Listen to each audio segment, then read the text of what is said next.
അപ്പോൾ നമ്മുടെ സ്വർഗത്തിലെ പഴം എന്നൊക്കെ അറിയപ്പെടുന്ന മഹ്കോട്ട ദേവപ്പഴം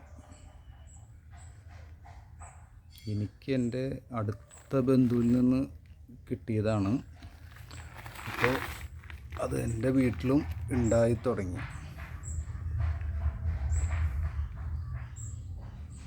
ഇങ്ങനെ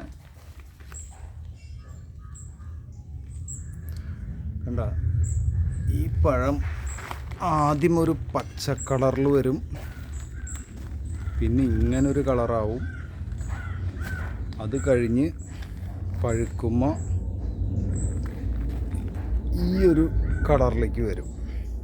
ഈ പഴത്തിൻ്റെ ഗുണഗണങ്ങളൊക്കെ നമ്മുടെ പ്രമുഖമായ എല്ലാ മലയാളം TV ചാനലുകളിലും ന്യൂസ് ചാനലുകളിലൊക്കെ വന്നിട്ടുള്ളതാണ്.